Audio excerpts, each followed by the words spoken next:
আসসালামু আলাইকুম। আমরা জানব বিভিন্ন সংস্থার অফিসিয়াল ভাষা থেকে গুরুত্বপূর্ণ সংক্ষিপ্ত প্রশ্নোত্তর। চ্যানেলটি সাবস্ক্রাইব করে সাথে থাকুন। আরব এর অফিসিয়াল ভাষা হচ্ছে একটি, সেটি হচ্ছে আরবি।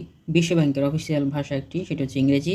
আন্তর্জাতিক মুদ্রা তহবিল IMF এর অফিসিয়াল ভাষা একটি, ইংরেজি। ন্যাটো এর অফিসিয়াল ভাষা দুটি, ইংরেজি এবং ফ্রেঞ্চ। OIC এর অফিসিয়াল ভাষা তিনটি, ইংরেজি, ফ্রেঞ্চ এবং আরবি। ইন্টারপোলের অফিসিয়াল ভাষা চারটি, ইংরেজি, ফ্রেঞ্চ, আরবি এবং স্প্যানিশ। জাতিসংঘ ইউনাইটেড নেশনের অফিসিয়াল ভাষা ছয়টি, ইংরেজি, ফ্রেঞ্চ, আরবি, স্প্যানিশ, রুশ এবং চাইনিজ। আফ্রিকান ইউনিয়নের অফিসিয়াল ভাষা ছয়টি, ইংরেজি, ফ্রেঞ্চ, আরবি, স্প্যানিশ, পর্তুগিজ এবং সোহিলি। ইউরোপিয়ান ইউনিয়ন এর অফিসিয়াল ভাষা 24টি। ধন্যবাদ সবাইকে এতক্ষণ সাথে থাকার জন্য। ভিডিওটি ভালো লাগলে অবশ্যই একটি লাইক দিবেন, চ্যানেলটি সাবস্ক্রাইব করে সাথে থাকুন। যারা ভিডিওটি ফেসবুক থেকে দেখছেন, ফেসবুকে ফলো দেবেন।